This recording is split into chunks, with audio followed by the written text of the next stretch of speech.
এ মুহূর্তে দেশের ক্রিকেটের সঙ্গে নেই সাকিব আল হাসান। সাকিব আল হাসানের প্ল্যাকার্ড নিয়ে যারা মাঠে আসতেন তাদেরকে আসলে প্রবেশ করার সুযোগ দেওয়া হতো না। সাকিব নেই তো কি হয়েছে, সাকিবের ভক্তদেরও কি সেই অধিকার হারানো হয়েছে? তাদেরকে কেন আসলে প্রবেশ করতে দেওয়া হচ্ছে না প্ল্যাকার্ড নিয়ে? সাকিব আল হাসান তো দেশের ক্রিকেটের অন্যতম বড় আবিষ্কার, দেশের ক্রিকেটের সেরা পোস্টার বয়, বলতে কি কোনো দ্বিধা আছে? বিসিবির সকল ক্রিকেটারকে সম্মান জানায়।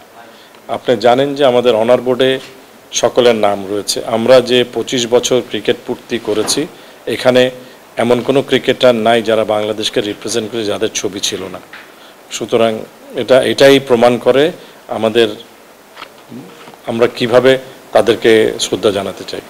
সাকিব ছাড়া আরও একটা home series Mirpur home of ক্রিকেটে পাকিস্তানের বিপক্ষে 3 ম্যাচের টি-20 সিরিজ খেলবে লাল সবুজের বাংলাদেশ। তবে একটা প্রশ্ন থেকেই যায়, সাকিব নেই তো কি হয়েছে, কিন্তু সাকিবের ছবি নিয়ে যারা মাঠে আসতে চাচ্ছে তাদেরকে কি প্রবেশ করার সুযোগ দেওয়া হবে? আমি প্রথমে একটা কথা বলেছি, terms and conditions and ticket condition, এবারকার টিকিটের মধ্যে কি আনতে পারবে কি আনতে পারবে না সুন্দরভাবে লেখা রয়েছে।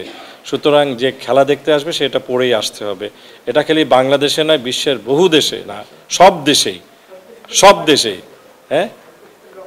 কোথায় লোকাল রুম আছে? আমি আমার আইপ্যাড এখন তো নিতে দেয় না, কি বলে, তো মিডিয়ার লোকজনের জন্য, জেনারেল পাবলিকের জন্য খুব rare. I think I have attended all. এটা ডিপেন্ড করে অ্যাভেলেবিলিটি অফ উপরে, কারণ এটা সম্ভব না। যখনই বাংলাদেশ খেলে তখন লাল সবুজের দেশ বাংলাদেশ বাংলাদেশ বলে চিৎকার করে ভক্তরা। তবে এই ভক্তদের জন্য দারুণ একটা সুযোগ আয়োজন করেছে বাংলাদেশ ক্রিকেট বোর্ড বিসিবি। এবার সব টিকিটই অনলাইনে কাটার সুযোগ পাচ্ছে লাল সবুজের সমর্থকরা। মিনিমাম 70% টিকিট উন্মুক্ত থাকবে। এবারকার টিকিটের আমরা কমিউনিটি টিকিটগুলো বাদ দিয়ে বাকি সকল টিকিট আমরা এবছর অনলাইনে করার সিদ্ধান্ত নিয়েছি।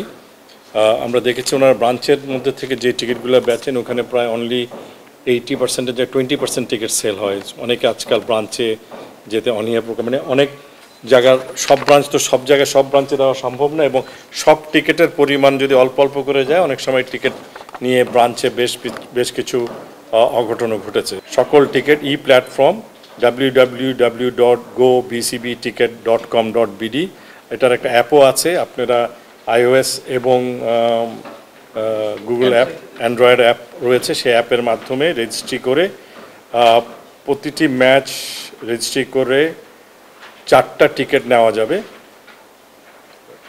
এবং খেলা দেখতে আসার সময় তারা তাদের স্মার্টফোনের টিকিটও রাখতে পারবেন, অথবা ফিজিক্যাল টিকিট প্রিন্ট করে নিয়ে আসতে পারবেন। তবে কেউ ফটোকপি করে যদি 5টা টিকিট করে, যে প্রথম ঢুকবে বাকিরা সেই টিকিট নিয়ে ঢুকতে পারবেন না। এটা প্রোটেক্টেড রয়েছে। বিল্লাল হোসেন শিমুল, ক্রিকেট 97।